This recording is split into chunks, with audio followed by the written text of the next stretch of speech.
La signification que nous donnons au village sur la sécurité collaborative n'est rien d'autre que nous retourner dans nos sources, dans nos valeurs, dans nos coutumes, que dans un village, tout le monde est de la même famille, d'un même père et d'une mère. Pourquoi le village? Parce que nous pensons qu'il y a une force de sécurité et défense qui sont issus des familles, qui sont issus des communautés, qui sont issus d'un environnement le même que la population. Sachant que dans le village, c'est tout le monde qui vit ensemble, en commun, en harmonie, en collaboration, que nous avons voulu initier, faire de cette activité d'aujourd'hui, la première édition du village sur la sécurité collaborative, pour encore renforcer les relations entre forces de sécurité et défense, les autorités et les populations. Car aucune collaboration, aucune sécurité ne peut se faire s'il n'y a pas de collaboration entre les gouvernés et les gouvernants.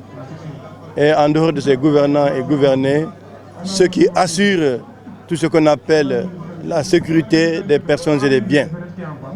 Donc, nous voulons profiter de l'occasion pour remercier USIP, remercier INL, qui est le partenaire, mais également remercier l'État américain pour cette belle initiative en nous permettant, depuis 2019, de travailler sur ce qu'on appelle la sécurité collaborative, qui n'est rien d'autre que améliorer les relations entre forces de défense et les populations, améliorer la communication, mais amener la population à comprendre quels sont les rôles et missions des FDS, mais également pourquoi la population, pourquoi la communauté doit contribuer à améliorer cette sécurité, car sans la population, les forces de sécurité et de défense ne pourront pas elles seules faire ce travail-là.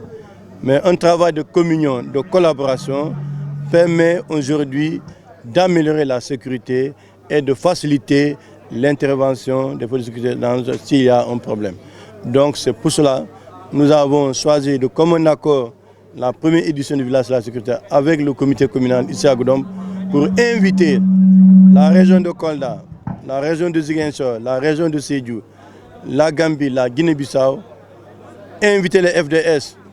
Et je profite de l'occasion pour remercier les différentes hautes autorités de l'armée, la gendarmerie, les eaux et forêts, les ASP, les sapeurs-pompiers, etc. La gendarmerie, qui n'ont ménagé aucun effort pour prendre part à cette deuxième activité, une grande activité ici à Goudomp que nous organisons. Donc pour nous, ce village est un moment de communion, un moment de renforcer la relation entre forces et défense, un moment de renforcer la collaboration et la communication. Ce village sur la sécurité collaborative peut impacter positivement, car nous savons que les premières victimes, ce sont les populations. Mais également, les premiers informés, ce sont les populations.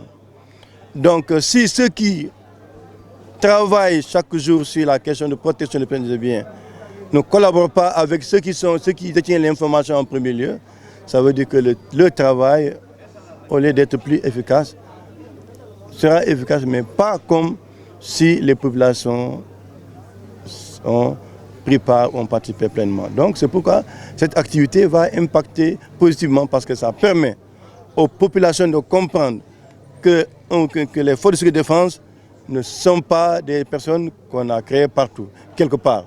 Mais c'est des gens qui viennent de la communauté, qu'un gouvernement a confié un service et qu'ils travaillent pour la protection des personnes et des biens.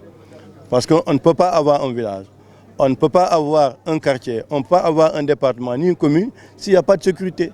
Donc la sécurité demande la collaboration des deux parties, à savoir les forces de sécurité et de défense et les communautés, y compris les autorités administratives et locales. La prochaine édition de 2023 sera les 72 heures. Nous allons revenir, nous allons organiser les deuxièmes 72 heures. Maintenant, ce sera où? On ne sait pas, puisque maintenant, nous sommes en train d'élargir le projet dans les autres régions de la région sud. Ça veut dire Ziguinchor, Kolda et Sédhiou. Merci beaucoup.